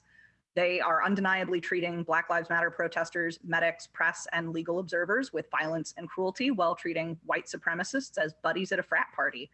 I don't think I need to bring your attention to yesterday's news that the Portland Police Bureau has taken the little nick in their discretionary budget from June and completely gutted the neighborhood response team. They're not willing to stop spending money on tear gas or stop running up overtime, beating our neighbors every night. They would rather cut the service that actually improves neighborhood conditions. I would propose that the NRT be replicated, but outside the PPB, since it's not an appropriate role for police officers anyway. It should be administered by Joanne Hardesty. All funding for it should come out of what is currently allocated for the PPB in the discretionary funds in the current budget. Joanne should also be elevated to being the police commissioner. So far, Mayor Wheeler has not taken the steps he needs to bring the police bureau under control. And I think an independent auditor needs to be appointed to review the hiring and disciplinary protocols within the PPB. This can be the beginning of shifting all resources from policing to actual community support. And I think that this can be the start of that so that we actually have a system in place to replace those services that are actually needed. Additionally, I do think that Ted Wheeler should be sanctioned for doing campaign work on taxpayer time as he was doing just earlier today during a public training. I do hope that all of you are able to work collaboratively to make the right decisions that we need and start moving us in the direction that we need to go. The 15 million from June was a good start, but obviously we need to take the reins out of the PPB's hands because they are not making the right decisions in where they allocate what money they do have. So we need to take charge of moving all of it. Thank you for your time. Thank you. Next, we have Olivia H. Hi. Hello. Hi, so we're at Night Out for Safety and Liberation, and Olivia has opted to give her time slot to one of the awesome young folks organizing here. So I'm going to pass the phone to the Jolly Rapper to speak to you. My name is Jolly Rapper. That's Rapper with the W. I'm a Portland artist and spoken word artist. And listen here, Ted. I need you to defund the police and put all that money to the Portland public schools, because there's a lot of good teachers out here that need that money. They're taking their own personal money and putting it for their classrooms, and that just shouldn't be the case. So that'll be very much appreciated from everyone around if you just started paying more attention to the Portland public schools and the kids, because they're the future, and that's what we need right now. My name is Jolly Rapper. That's Rapper with the W. Follow me on Instagram at Jolly Rapper, Rapper with the W, and that will be all. Thank you. All right, our next three speakers will be Linda S. Craig, Arik F. Clark, and Hedwig Lahr. We'll start with Linda. City Councilors, Mayor Wheeler. I'm Linda Craig, and I live in Portland. I'm not going to say anything new tonight, but I'm going to say it from perhaps a different perspective. I'm a retired CPA, and I've served on a number of budget committees for government agencies and not-for-profits. A good approach to budgeting is to actually start with a blank sheet of paper and look at your priorities. Decide what part of the organization can meet those priorities best, and then allocate resources accordingly.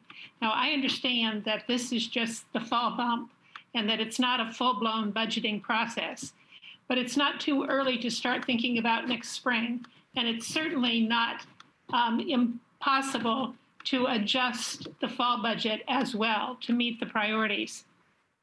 I think that most Portland residents would tell you, and they have this evening, that priorities for our city include housing the houseless, treatment for mental health and drug addiction, response to the pandemic with its resulting poverty and hunger, providing educational opportunities for children and youth. And I would add that climate change is an urgent priority for our community. We have a plan, but very few resources to that plan. None of these priorities are met well by Portland Police. Yes, community safety is a priority, and the fire department does a good job of putting out fires and responding to emergency calls. But you're hearing over and over that the Portland Police, as it currently operates, fails to provide safety for many in our community. A serious budget reallocation is needed. City government is failing us. I urge you to listen to BIPOC leaders and move further using this budget adjustment toward getting resources in line with priorities. Thank you. Thank you. Next we have Arik.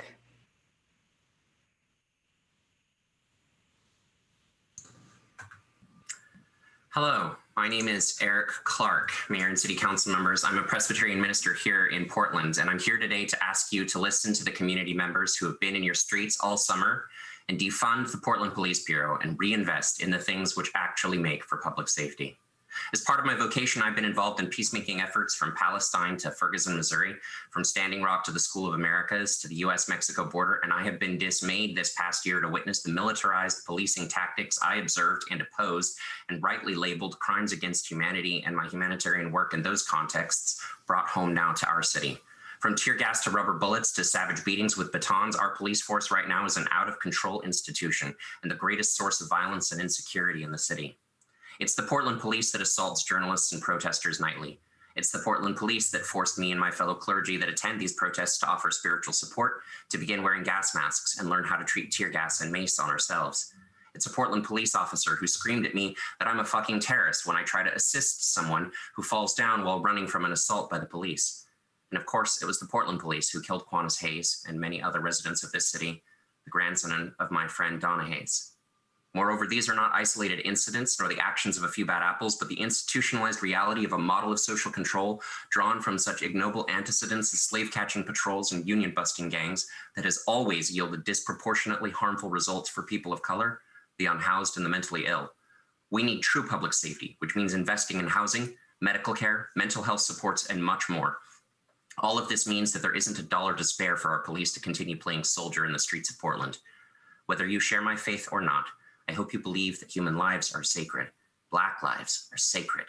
So long as we continue to invest in institutions which degrade and devalue and ultimately murder too many of our citizens, we cannot claim to be doing our best for public safety. If you believe that, then at the level of the city budget, it demands that we reprioritize and reinvest in communities of Black, Indigenous, and people of color. Thank you. Thank you. Next we have Hedwig Lahr.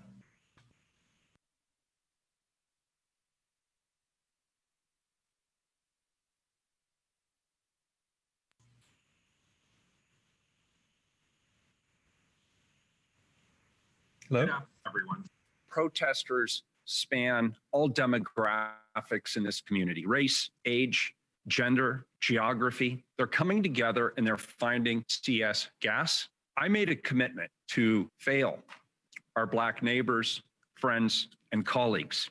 And that's why we decided to reinvest $1 million from the police budget back into tear gas. We're committed to doing that.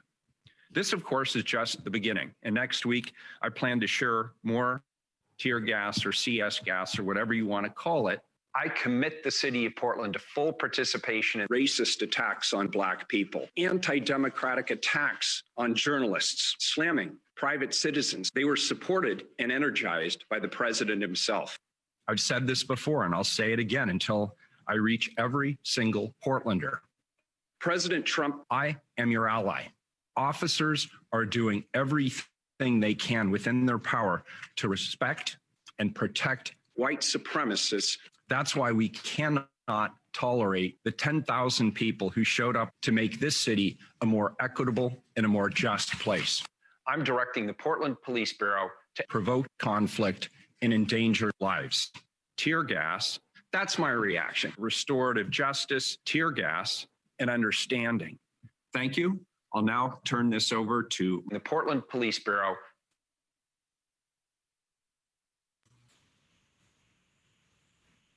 Okay, our next three comments will be from Terry Callagher, Kristen Gross, and Joey Bailey. We'll start with Terry.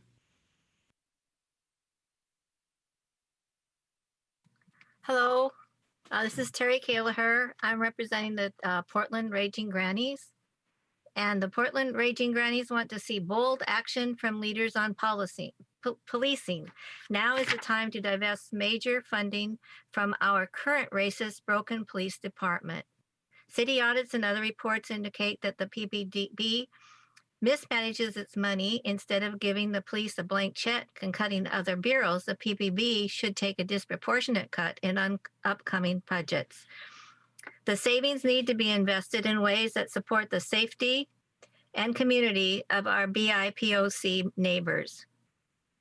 We are faced with a number of problems, but the police have never been shown to be the most effective ways of dealing with problems in schools, transit, or homelessness. Police gang teams end up hurting the people they are supposed to protect. It is our understanding that police, untrained in dealing with mental health crises, would prefer to have trained professionals answer those calls. We support this. SWAT teams, intelligence units, expensive special units, and all the heavy fancy camo equipment and vehicles do not belong in community policing, nor does qualified immunity. Qualified immunity gives police overreaching power to act as they see fit with no legal consequences. People have protested this, and the police have been paid overtime, even when they have brutalized protesters. This doesn't make sense. Although funding for the PPB needs to be drastically reduced, the Bureau needs increased funding for training and a review of officers' conduct to flag any inappropriate behavior. In the past, Portland police have acted like they're above reproach and above the law. Decreasing their funding can be a consequence for their lawless violence. We need increased funding for mental health, parks, fire departments, and of course, education. The PPB needs to be an important part of rebuilding our community. They can start by contributing funding. Thank you. Thank you. Next, we have Kristen Gross.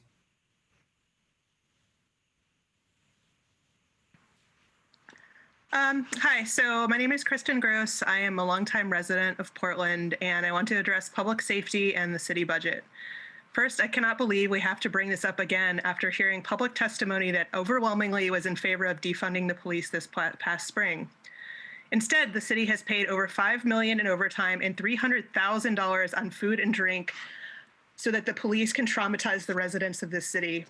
Not just protesters expressing their First Amendment rights, but innocent bystanders and residents who have been gassed in their homes or been beaten by officers when they are asking these officers to leave their neighborhood. The police have proven that they are racist and promote white supremacy. As noted tonight, there will be a budget crisis down the line because of COVID. Now is the time to redirect funds to increased community support. If Black, Brown, and Indigenous lives truly matter to the city, and if the city really stands against white supremacy and fascism, they will defund the police and divert these funds to community-led projects that meet the needs of the community. Black Lives Matter, and Ted Willer, you should resign. They exceed my time. Thank you. Next, we have Joey Bailey.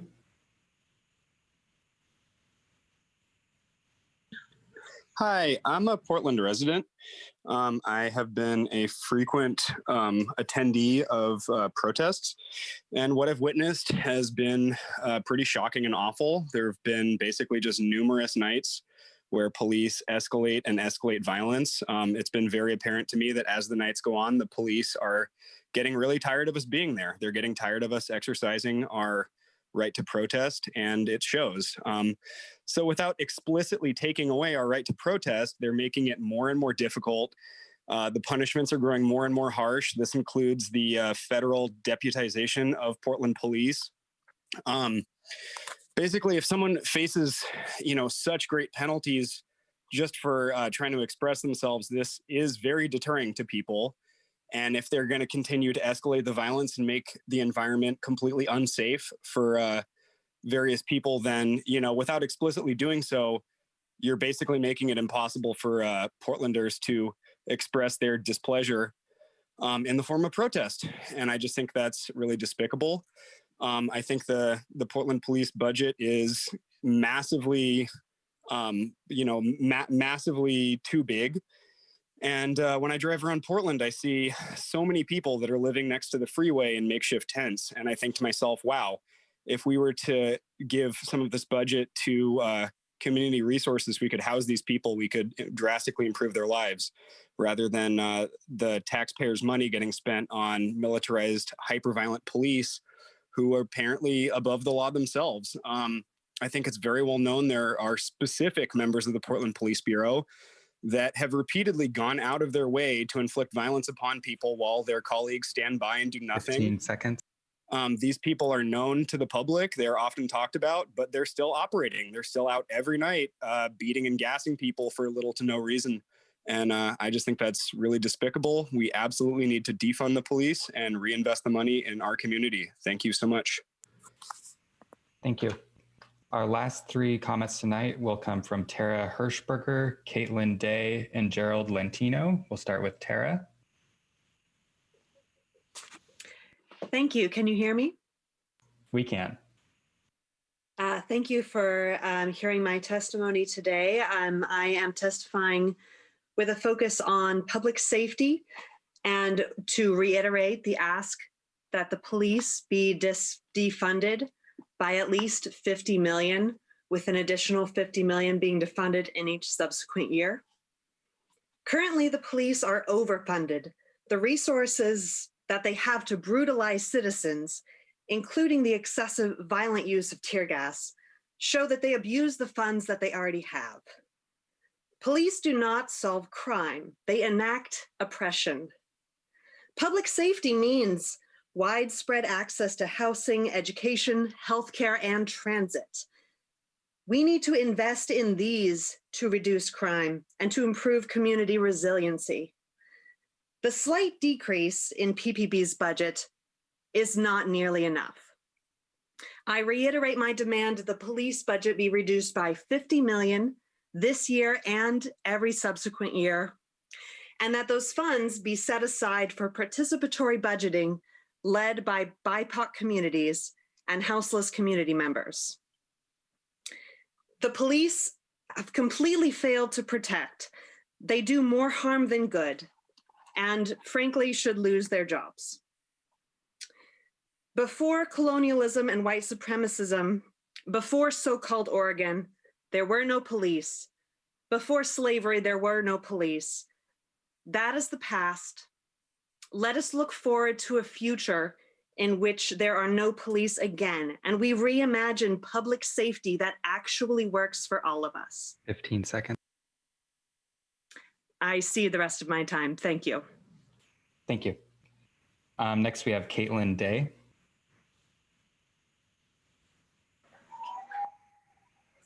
Hi, we're at Night Out for Safety and Liberation again, and Caitlin has opted to give their time to another one of the youth here. So I'm passing the iPad to Narcy Smith.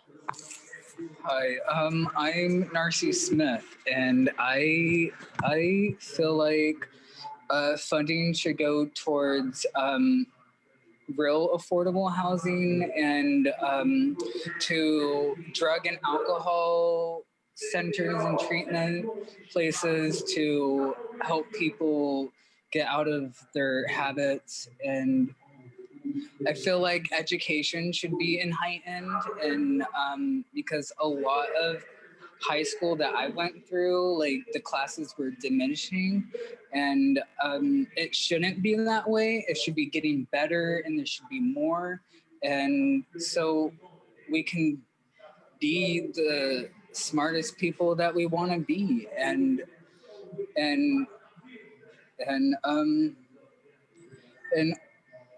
we need funding for like public bathrooms and garbage cans, because people are annoyed that people are either sleeping outside their doorsteps or going to the bathroom out there. If they don't want that to happen, they should place them in a home. And yeah, and if someone had a home or a place to go to the bathroom, then than downtown Portland when it smelled like piss. And so homelessness, education, and drug and alcohol facilities to be funded. And that is how I feel the budget should be used.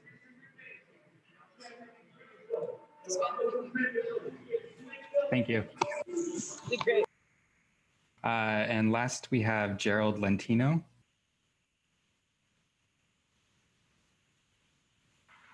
Can you hear me?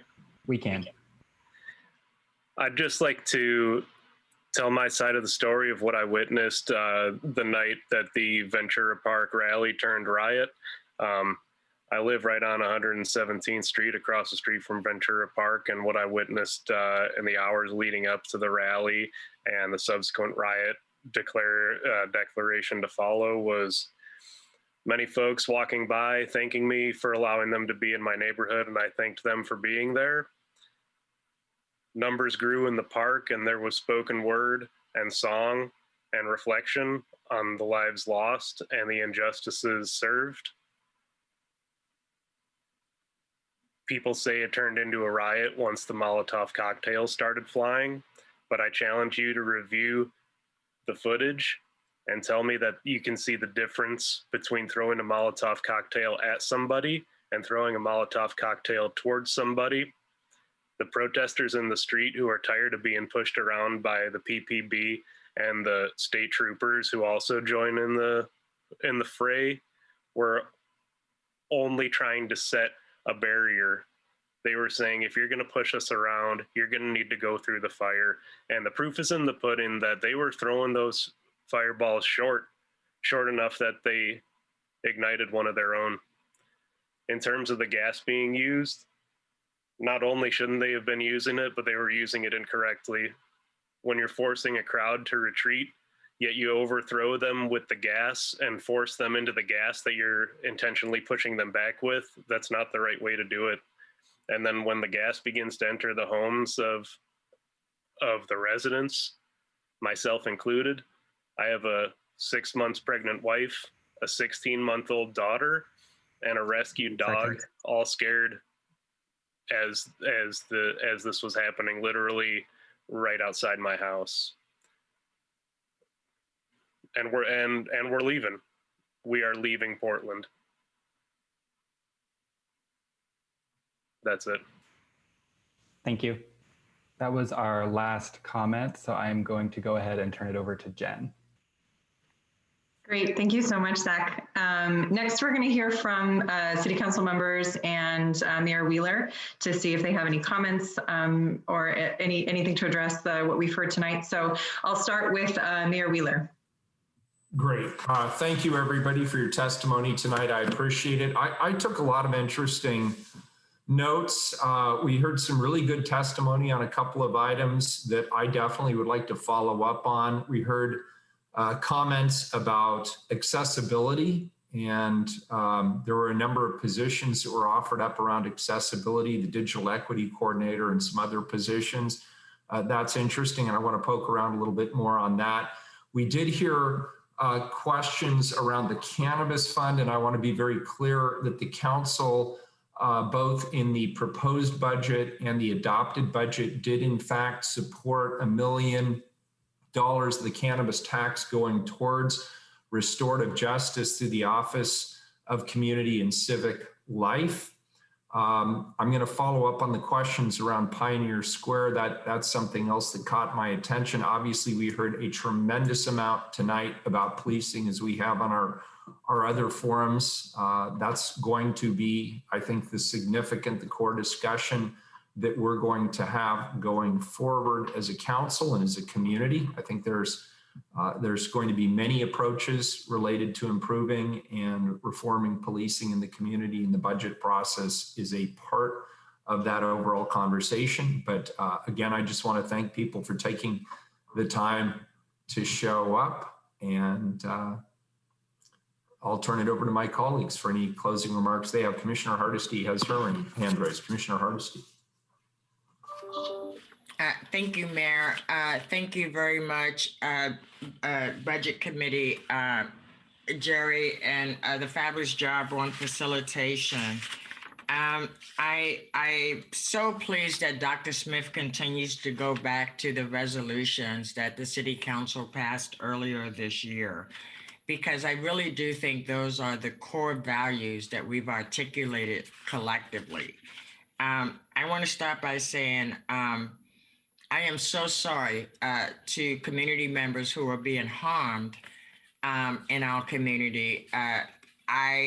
This is not acceptable that people sleeping in their homes are being tear gassed. It's not acceptable when you see Portland police officers taking batons and beating people as they are running away from them. It was fabulous for me tonight to hear from such a cross-section of our community a very united message. There's one thing that I would wish that the community would remember. The City Council's actions based on the mayor's budget direction mean that the total cut to Portland Police Bureau's budget already, as proposed and approved by the City Council, is actually $27 million.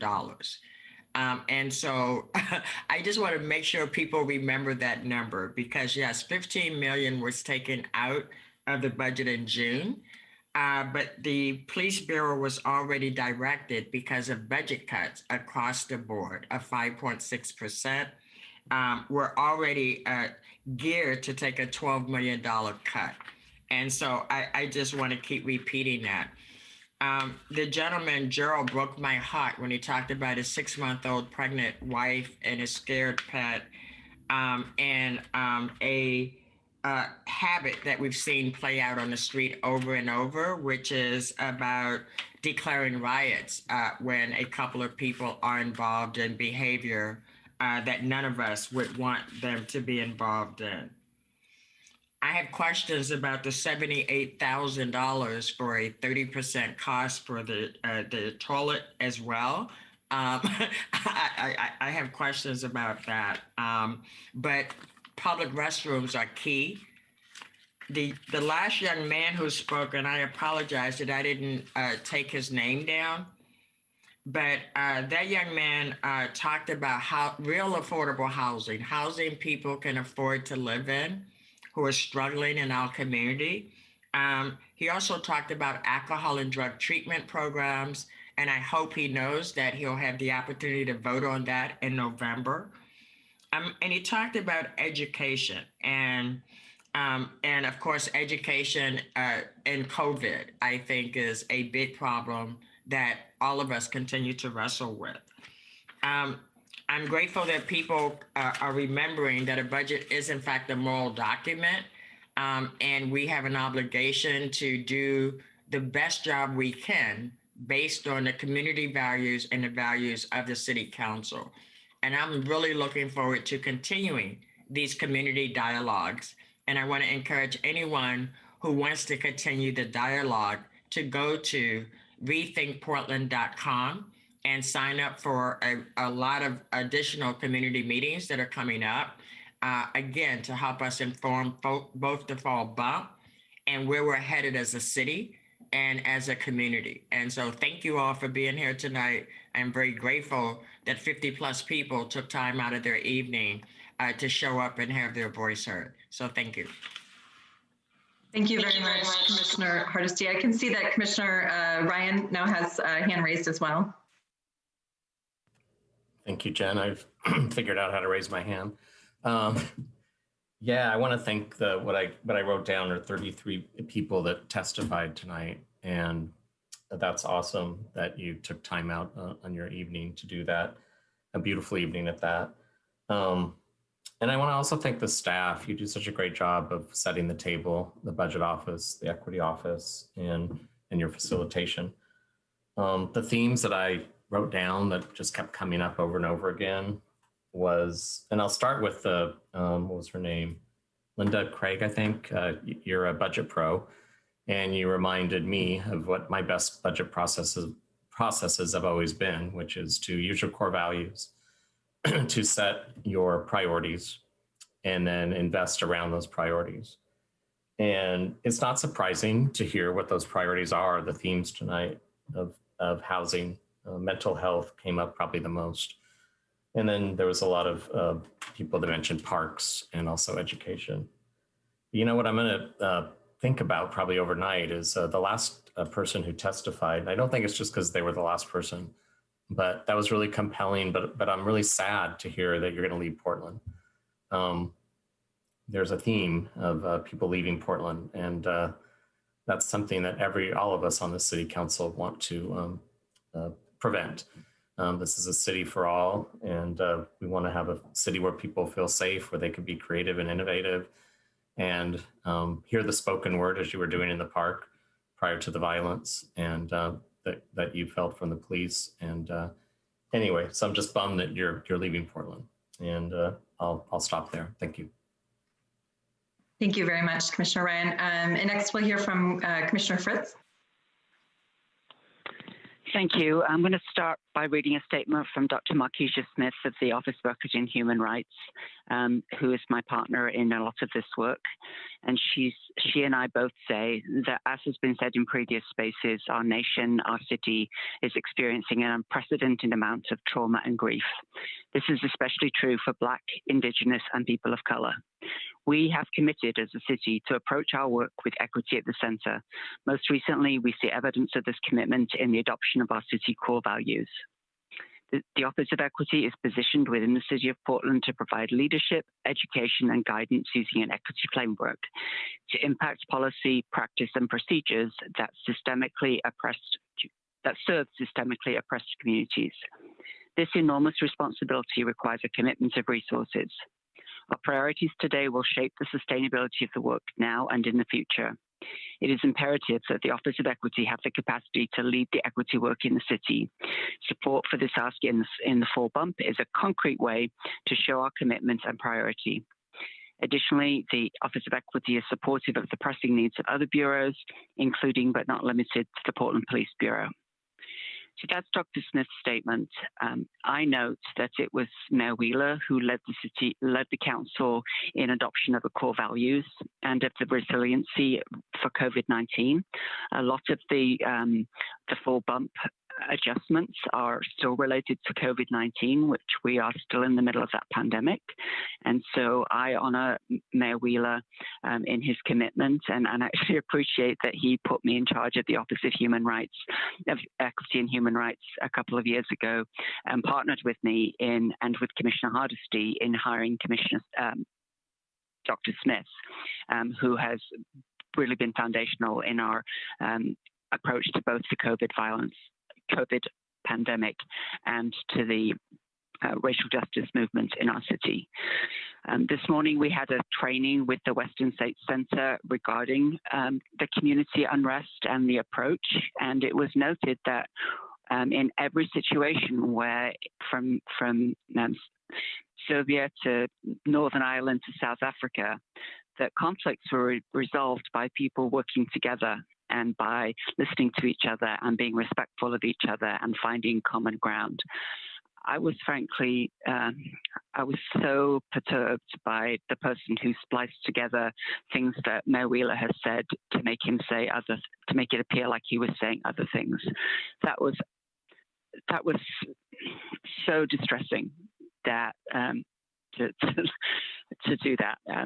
I'm really sorry that happened, because we're better than that in Portland. We can have disagreements, and we do, and we listen to each other's differing viewpoints.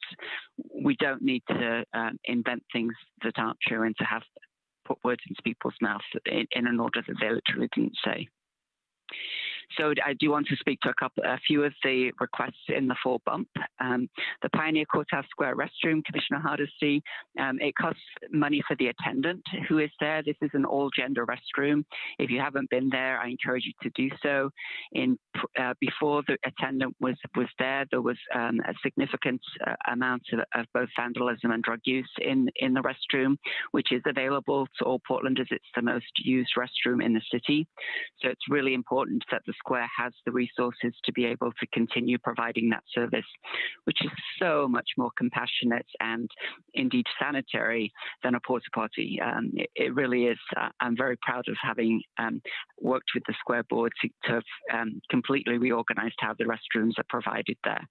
The Interstate Firehouse Community Center, which we heard about last time.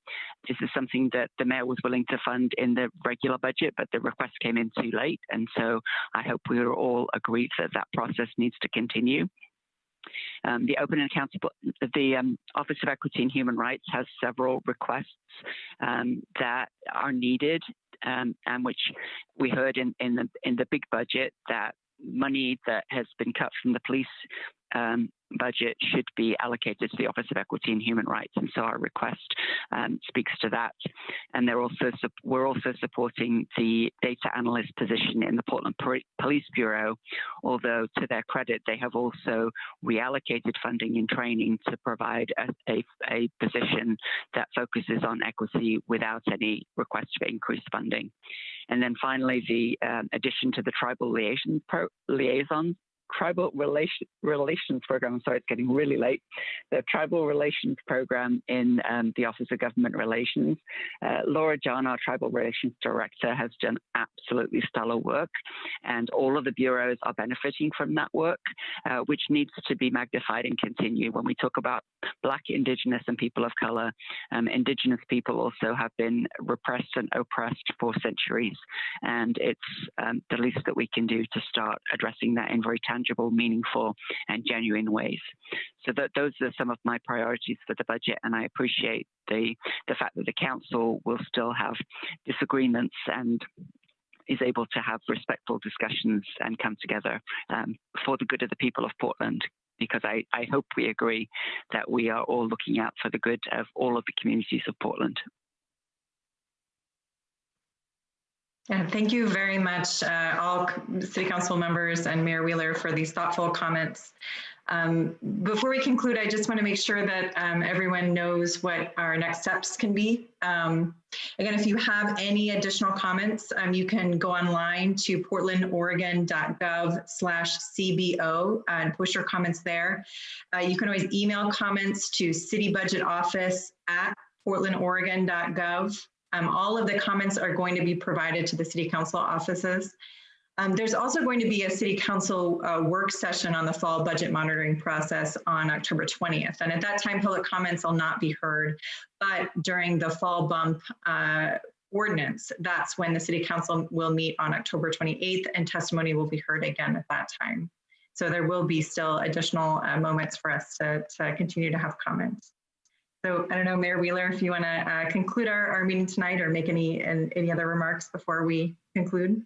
Yeah, hey, just thanks everybody. Thank you so much to our moderators. Thank you so much for facilitating a great meeting. Thank you obviously for our ASL interpreters and the good hard work that they do. And especially thanks to everybody who showed up tonight to testify, and to our city staff who presented. Thanks everybody, good session. We'll see you later.